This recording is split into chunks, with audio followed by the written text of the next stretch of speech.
너무 감사합니다. 네. 오늘 말씀 보십시다. 로마서 9장 14절에서 16절 말씀입니다.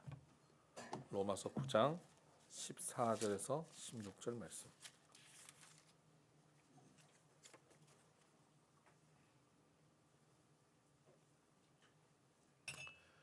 로마서 9장 14절에서 16절. 우리 한 절씩 교독하고 마지막 절은 합독합니다. 그런즉 우리가 무슨 말을 하리요? 하나님께 불의가 있느냐? 그를 수 없느니라. 모세에게 이르시되 내가 긍휼히 여길 자를 긍휼히 여기고 불쌍히 여길 자를 불쌍히 여기리라 하셨으니 함께 읽습니다. 그런즉 원하는 자로 말미암음도 아니요 다른 박질하는 자로 말미암음도 아니요 오직 긍휼히 여기시는 하나님으로 말미암음이니라. 아멘. 오늘 이 말씀으로 이제 로마서 9번째 시간 9장의 말씀으로 복음 긍휼히 여김이라는 제목까지 함께 말씀을 나누십시다. 벌써 오래전입니다. 제가 미국에서 목회할 때입니다. 목회 초창기에 한 청년이 교회에 왔습니다. 그 청년이 정서적으로 불안해 보였습니다. 미국에서 태어나서 자란 2세 청년이었습니다. 이 청년과 함께 교제를 하고 식사를 하고 있었습니다. 그 청년에게 관심을 보여주고 사랑을 나누는 시간이었지요. 여러 명이 함께 식사를 하고 제가 그 청년에게 이런저런 질문을 했습니다. 호구조사는 아니고요. 관심을 보이고 있었습니다. 그리고 그 청년에게 이렇게 물었습니다. 주중에는 뭐하고 지내니? 그랬더니 그 청년이 이렇게 얘기했습니다. 공부도 하고 게임도 하고 친구들을 만나서 놀기도 합니다. 그랬어요. 제가 별 할 얘기가 없으니까 내가 너에게 관심이 있다라는 걸 표현하기 위해서 친구도 많이 있구나 이렇게 말을 했습니다. 그때 그 친구의 반응이 충격적이었습니다. 갑자기 밥을 먹다가 수저를 내려놓더니 저를 노려보면서 이렇게 얘기했습니다. You know me?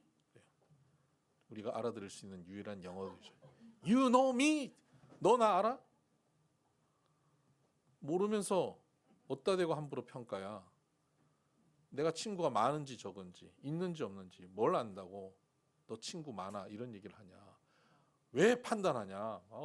정말 여러 가지 욕을 섞어가지고 한국 욕, 영어 욕 다 섞어가서 막 쏟아놨습니다. 저는 사랑과 관심을 담아서 말했는데 그것을 본질을 곡해하고 왜곡하는 모습이 너무나 답답했습니다. 그 이후에 어떻게 됐는지는 나중에 들으시길 바랍니다. 그 이후에 내가 나중에 설명하겠습니다. 그런데 오늘은 그 답답함이 로마서 9장에도 있다는 사실을 말씀드리고 싶은 거예요. 로마서 9장의 내용도 하나님께서 바울을 통해서 편지를 써주시고 계시는데 이 내용이 하나님의 사랑과 관심을 담은 내용임에도 불구하고 이 내용을 받아서 듣는 우리들이 이것을 곡해하고 왜곡하여서 갈등을 유발하고 있다는 사실입니다. 기독교 역사 속에서 이 로마서 9장은 굉장히 논쟁적인 장이 되었습니다. 여러분, 우리는 장로교죠. 그래서 칼빈주의의 개혁주의의 전통에 있다고 말합니다. 이러한 장로교와 상반된 교리를 갖고 있는 개혁교회가 있습니다. 어디냐면 감리교입니다. 감리교는 알미니안주의라고 합니다. 이 감리교와 장로교는 심각하게 다퉜습니다. 거의 전쟁에 가까울 만큼 싸웠습니다. 지금도 그 교리적 다툼은 계속됩니다. 그 대표적인 다툼의 핵심은 칼빈주의의 예정론과 알미니안주의의 자유의지에서 벌어집니다. 이 되게 좀 어렵다, 갑자기 복잡하다 이렇게 생각이 드시죠? 오늘 본문에 있어서 그 대표적인 오해를 가져오는 본문들이 몇 가지 있는데 21절을 보면 토기장이가 진흙 한 덩이로 하나는 귀 있을 그릇을 하나는 천 있을 그릇을 만들 권한이 없느냐. 하나님께서 토기장이시라는 거예요. 토기장이가 이렇게 그릇 빚다가 이거 안 되겠어 그러고 확 무너뜨려서 그냥 천 있을 그릇 만들기도 하고 어떤 그릇은 이렇게 만들다가 굉장히 귀 쓰는 도자기로 만들 수 있는 거 그거 흙이 왜 나는 천이 쓰는 그릇 만들고 쟤는 귀 쓰는 그릇 만들어요 라고 따질 수 있겠냐? 그 토기장이 마음 아니냐라는 얘기를 하신 거죠. 토기장이 마음이다. 엿장수 마음이 아니고 토기장이 마음이다. 이 얘기예요. 그러니까 하나님께서 누구는 구원시키고 누구는 지옥 보내고 하나님 마음이다 라고 얘기하는 것이죠. 예정론의 근거가 되고 있습니다. 또 하나는 13절입니다. 기록된 바 내가 야곱은 사랑하고 에서는 미워하였다 하신가 같으니라. 리브가의 뱃속에 있던 야곱과 에서 쌍둥이인데 하나님께서 야곱은 사랑하고 에서는 미워했다. 그래서 야곱은 선택받고 에서는 버려졌다라고 표현하는 겁니다. 그거 누구 마음대로라고요? 하나님 마음대로, 하나님이 정하신 대로라는 겁니다. 17절은 성경이 바로에게 이르시되 그러고는 18절 하반절에 완악하게 하시느니라. 우리 성경 아시는 분들 아시죠? 출애굽기에서 바로 왕을 하나님께서 여호와께서 바로의 마음을 완악하게 하셨다. 그래서 하나님의 역사에 참여하지 못하고 계속 반대하다가 무너지고 말죠. 바로가 완악하게 한 게 아니라 하나님이 그렇게 하셨다. 그러니까 예정된 것이다. 하나님이 결정하신 것 누가 뒤집지 못한다. 로마서 8장 39절 하반절에 이렇게 되어 있습니다. 우리 주 예수 그리스도 예수 안에 있는 하나님의 사랑에서 끊을 수 없으리라. 우리를 구원하시기로 결정하신 것 끊을 수 없다는 겁니다. 이 다 예정론의 근거가 되는 구절들입니다. 여러분 어떻습니까? 좀 불편하시죠? 합리적 사고를 갖고 있는 현대인들이 볼 때 불편합니다. 이것을 가지고 따지기 시작합니다.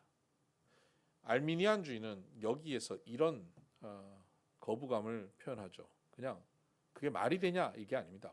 성경 본문에 그것을 뒤집는 구절이 있기 때문입니다.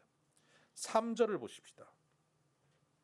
나의 형제 곧 고륙의 친척을 위하여 내 자신이 저주를 받아 그리스도에게서 끊어질지라도 원하는 바로라.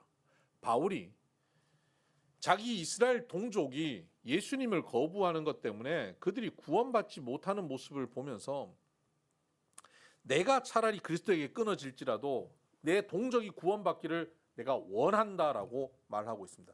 이것이 왜 예정론을 주장하는 사람들과 반대되는 입장입니까? 왜냐하면 하나님께서 이스라엘 백성들을 택하셨고 구원하시기로 결정하셨고 내 백성이라고 했으면 그리스도 예수 안에서 끊을 수 없다라고 딱 정해졌다고 하는데 그 정해졌는데 정해졌으면 저 사람 구원받고 이 사람 구원 못 받으면 뭐 바울이 거기다 대고 뭐 저 사람 구원 안 되면 내가 차라리 죽더라도 저 사람 구원됐으면 좋겠습니다. 그렇게 간절히 구할 필요가 있어요, 없어요? 없어요. 다 운명되어져 있는 거 아닙니까? 운명으로 다 결정나 있는 거 아니에요? 마치 기독교가 사주팔자인 것처럼 사주가 다 결정되어 있는 것처럼 운명이 그렇게 사주로 결정되어 있는 것처럼 얘기하는 것 잘못됐지 않냐. 그게 알미니안주의입니다. 끊을 수 없다라고 주장하는 바울의 주장은 그 이스라엘 백성들이 지금 구원받지 못하는 것 같은데 그들이 구원받기를 원한다. 그럼 구원의 가능성이 또 열리지 않느냐. 지금 구원받지 못한 것 같고 선택받지 못한 사람도 선택받을 수 있는 길이 열리지 않느냐. 이게 예정론을 반대하는 자유의지, 인간의 자유의지를 강조하는 알미니안 감리교의 주장입니다. 이것 때문에 장로교와 감리교는 치열하게 싸웠습니다. 이 갈등이 심각했습니다. 그런데 바울이 원래 이 편지를 쓸 때의 의도가 뭐 예정론이나 자유의지나를 얘기하기 위한 의도를 갖고 썼을까요? 바울이 원래 얘기했던 본래 취지는 완전히 곡해되고 왜곡됩니다. 우리는 오늘 이러한 예정론이든 자유의지든 이런 가치관, 신학관, 이런 개념의 안경을 가지고 이 성경을 보지 말고 그런 신학적인 관점을 벗어야 됩니다. 아니 나는 신학을 공부한 적도 없는데 신학적인 관점이 어딨냐. 교회를 오래 다니다 보면요. 나도 모르게 그 신학적인 관점을 갖고 있고요. 또 합리적 사고를 갖고 있는 세계관을 갖고 있으면 이 성경을 그런 관점으로 알미니안적인 관점으로 볼 수밖에 없어요. 그걸 다 벗어 던지고 바울의 관점으로, 이 편지를 썼던 바울의 관점으로, 그리고 이 편지를 처음 받는 로마 교인들의 관점으로 이 글을 봐야 합니다. 그러면 바울은 어떤 의도로 이 편지를 썼냐 하는 것을 우리가 알아야지. 로마 교회 교인들은 당시에 두 부류로 딱 나눠져 있습니다. 완전히 서로 함께 할 수 없는 부류들입니다. 한쪽은 유대인들, 한쪽은 이방인들입니다. 교회 안에 두 부류가 딱 나눠져 가지고요, 서로 갈등하고 있어요. 유대인들이 볼 때 이방인들은 저 하나님이 택함도 못 받은 자들, 저 할례도 안 하는 인간들, 저 교회 열심히 다닌다고 예수 믿는다고 하지만 저 사람들 구원 받을까? 의심스럽다. 이렇게 생각하는 사람들이 유대인들이고요. 이방인들은 저 교회 다닌다고 하면서도 여전히 저 할례를 주장하고 율법을 주장하고 저 율법주의에 빠져 있는 저 유대인들, 저 예수 그리스도의 은혜를 아직도 모르는 사람들이야. 저 사람들이 구원을 받을 수 있을까? 라고 생각하는 사람들이 이방인들의 입장입니다. 유대인들과 이방인들이 그렇게 교회 안에서 갈등하고 싸우고 있습니다. 여기에 대해서 바울이 편지를 쓰는 겁니다. 편지의 내용이 뭡니까? 유대인 승, 이방인 승. 이게 편지의 내용이 아닙니다. 바울은 그들이 화합하며 하나 되어 아름다운 교회가 되기를 원하는 마음에서 편지를 쓰고 있는 겁니다. 원래 바울의 성격은 어떻죠? 원래 바울은 자기 입장, 자기 주장, 자기 논리, 자기 신학적인 생각을 옳다고 여기면 그것에 반대되거나 그것에 맞지 않는 사람을 정죄하고 판단하는데 누구보다 앞장선 사람이 바울입니다. 바울이야말로 누군가를 판단하는데 제일 잘하는 사람입니다. 바울이 원래 예수님을 만나기 전 그는 어땠습니까? 유대교 전통 가운데 바리새인으로서 그러한 신학에 반대되는 예수 믿는 무리들을 누구보다 앞장서서 죽이는 데 서 있었습니다. 먼 거리 예루살렘에서 다메섹 먼 거리까지 예수 믿는 사람들을 잡아서 감옥에 가두기 위해서 열심을 내고 찾아갔던 사람이 바울입니다. 그런 바울을 예수님께서 다메섹 도상에서 만나 주셨습니다. 그리고 바울이 깨닫습니다. 내가 죽을 죄인이었는데, 내가 죄인 중에 괴수였는데 예수님이 나를 불쌍히 여겨주셔서 나를 만나 주셨구나. 나를 선택해 주셨구나. 나에게 어떤 자격이나 조건이나 노력도 없는데, 내가 무슨 열심을 내어서 대단히 하나님께 칭찬받을 일을 한 게 전혀 없는데, 오히려 하나님과 원수되었는데 그런 나를 찾아오셔서 나를 설득하시고 나를 구원하여 주셨구나를 깨닫습니다. 여러분, 그때 우리가 바울이라면 어떤 반응을 하겠습니까? 아니, 내가 뭐라고, 제가 뭐라고 저한테 이렇게까지 해주세요. 아니, 제가 뭘 잘했기에. 너 잘한 거 없다. 근데 왜요? 그냥 불쌍히 여겨준 거다. 그냥 긍휼히 여긴 거다 하는 겁니다. 그래서 15절에 보면 모세에게 이르시되 내가 긍휼히 여길 자를 긍휼히 여기고 불쌍히 여길 자를 불쌍히 여기리라 하셨으니, 이것이 바로 복음의 핵심입니다. 바울이 구원받은 이유, 바울이 대단히 훌륭하고 잘났고 선하고 착해서가 아닙니다. 바른 길을 선택해서가 아닙니다. 내가 예수 믿기로 작정해서도 아닙니다.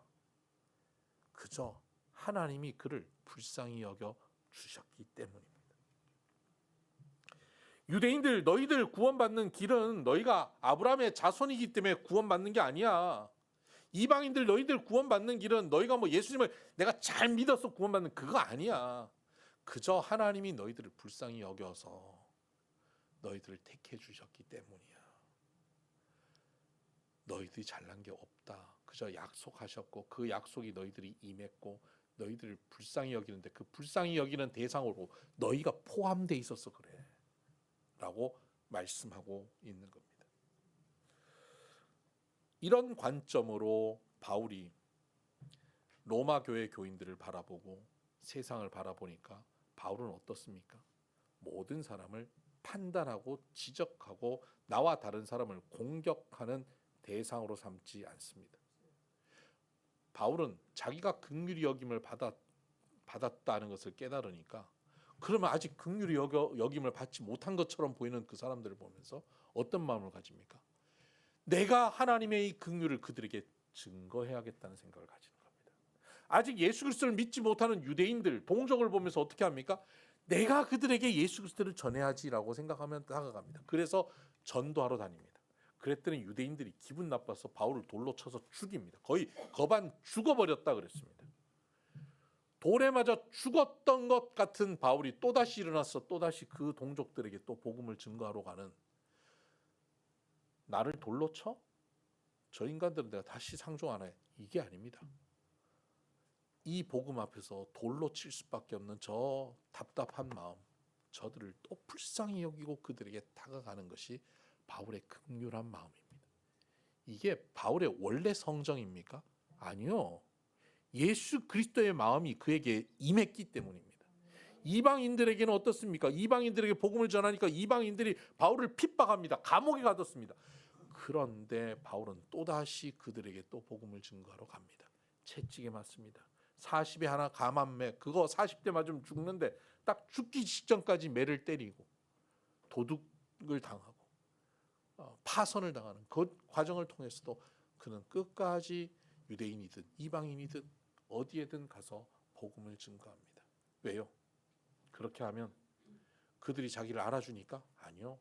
돌이 날아오고 채찍이 날아오지만 그들이 긍휼히 여겨져서, 불쌍히 여겨져서 가는 겁니다.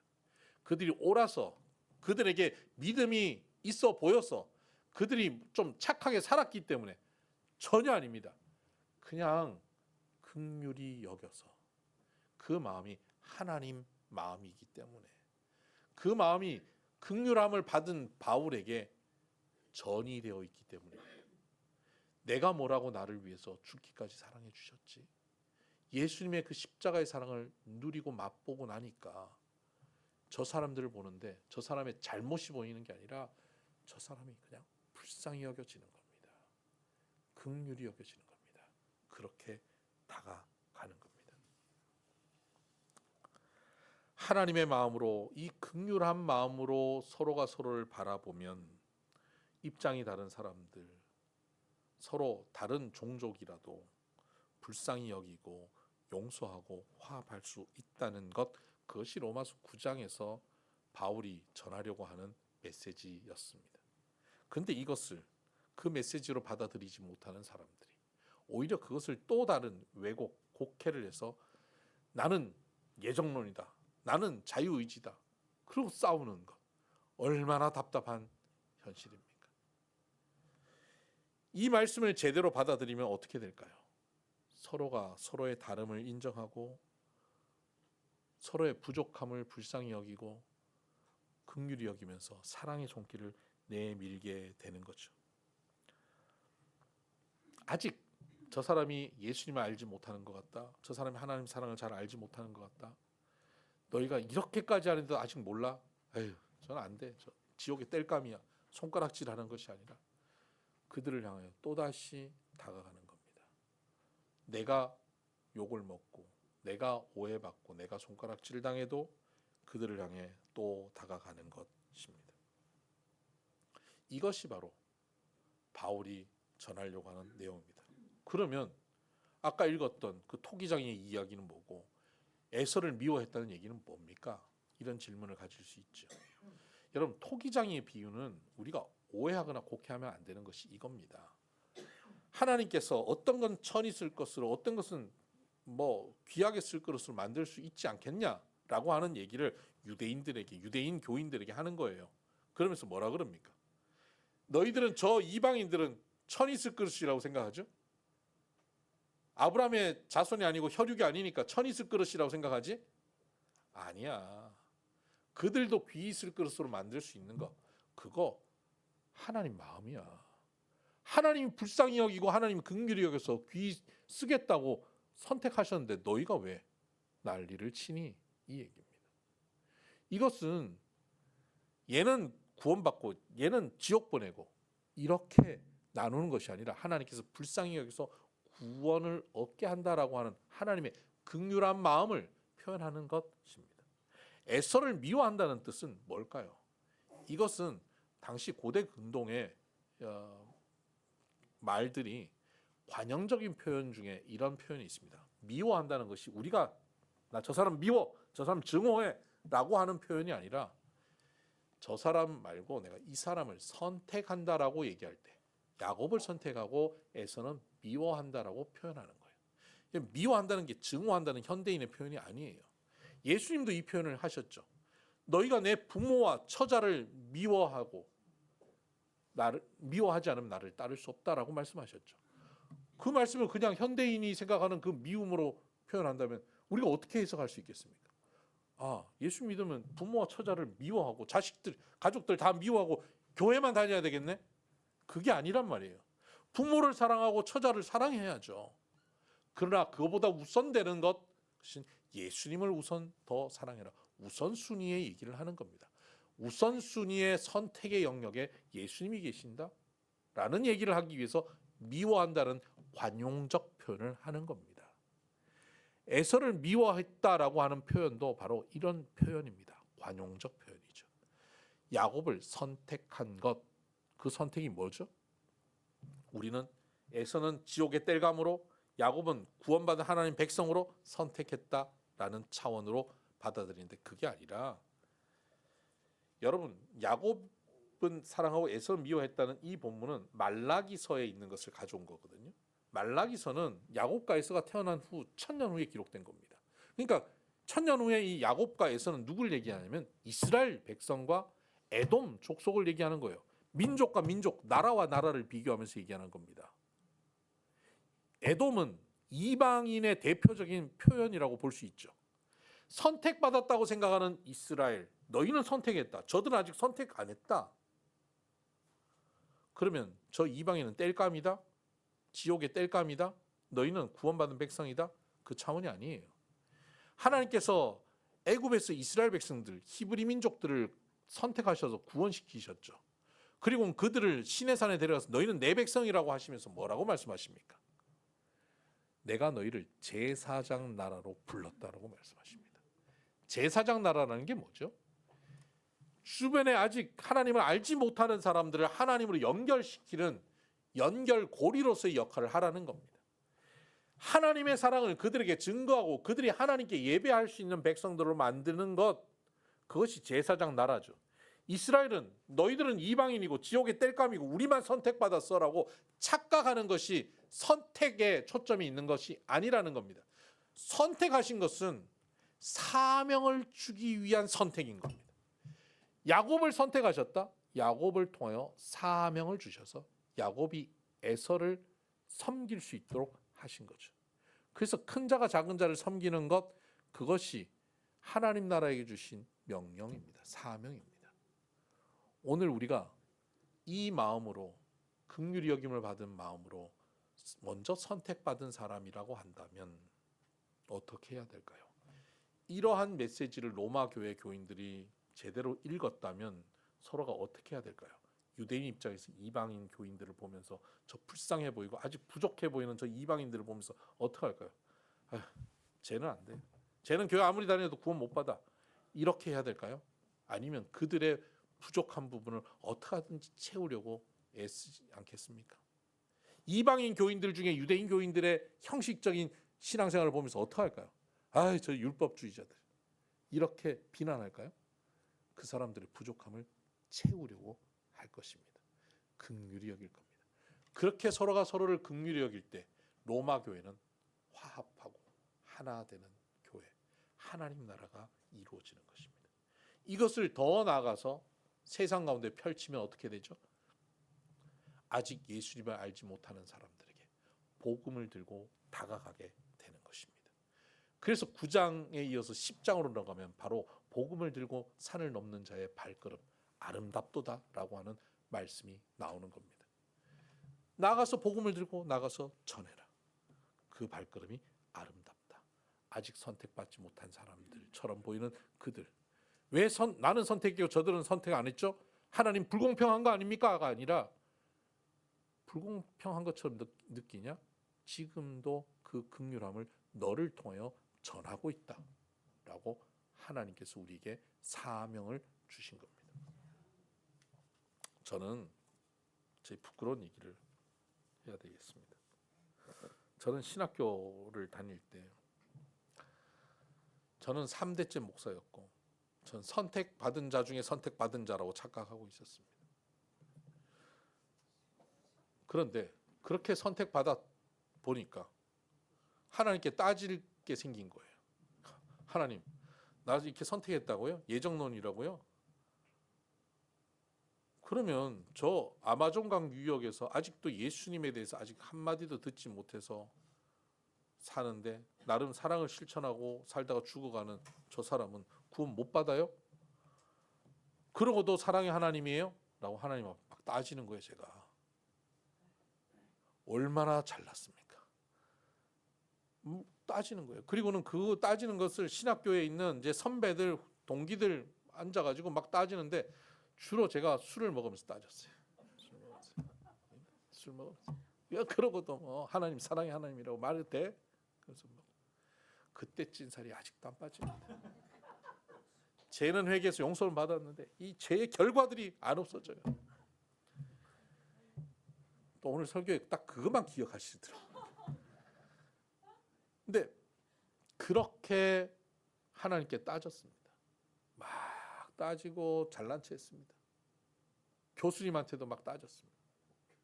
어느 날 밤 그렇게 또 술을 먹으면서 막 따지고 막 하나님 무슨 사랑의 하나님이야. 그게 무슨 사랑의 하나님이야. 제가 너무 막 선택받은 게 확고하니까 막 내가 안 흔들릴 거를 아니까 막 그러고 있는 거예요. 그게 무슨 사랑의 하나님이야. 이러고 이제 술에 취해서 신학교 기숙사로 돌아가고 있었습니다. 운동장을 이렇게 걸어가는데 하나님께서 제 마음에 말씀하시는 것 같아요. 술 취했으니까 더 들렸는지 몰라요. 야, 왜요? 너 정말 그 아마존강 유역에 예수님을 알지 못하고 죽어가는 그 사람이 불쌍하냐? 아니요. 우리 반에 우리 클래스에 지금 돈이 없어서 밥 못 먹는 애가 있어도 나는 안 불쌍해요. 근데 왜 따지냐? 왜 따질까? 생각해 보니까 그냥 현학적 즐거움이었어요. 내 논리가 옳다, 내 생각이 옳다는 것을 드러내고 싶었어요. 그냥 재미로 했는데요. 나는 너희들을 사랑해서 내 아들을 주기까지 사랑했다. 그리고 지금도 그 아마존강 유역에 죽어가는 영혼들을 위해서 자기 재산을, 자기 생명을 포기하고 그곳으로 달려가는 나의 백성들이 있다. 이것이 내 긍휼을 그들에게 전하는 사람들이다. 너는 뭐니? 제가 그날 충격을 받았습니다. 그리고 회개했습니다. 돌이키기 시작했습니다. 옳고 그름을 따지는 것이 아니라 하나님의 긍휼, 하나님의 사랑을 아는 것이 중요하다 하는 겁니다. 우리의 논리로, 우리 합리적 생각으로 뭐가 옳으냐 그르냐가 아닙니다. 그 이전에 무엇이 하나님의 긍휼이냐입니다. 서로가 이 긍휼함으로 서로가 서로를 바라봐야 합니다. 내 마음에는, 내 상식에는, 내 경험상은 저건 아니지 라고 손가락질하는 우리의 그 쉬운 태도를 하나님께서는 긍휼로 바꾸기를 원하십니다. 나의 옳음을 증명하고 내가 얼마나 대단함을 증명하는 인생이 아니라 하나님의 긍휼하심을 세상에 보여내는 삶이야말로 복음적인 삶이고 그리스도인의 삶입니다. 오늘 바울을 통하여서 로마 교인들에게 서로가 서로를 긍휼히 여기라고 하시는 이 말씀이 혐오가 가득한 이 땅에서 전쟁의 피비린내가 나는 이 땅 가운데서 성도들이 가져야 될 마땅한 태도임을 주님께서 말씀하고 계십니다. 기도하십시다. 하나님,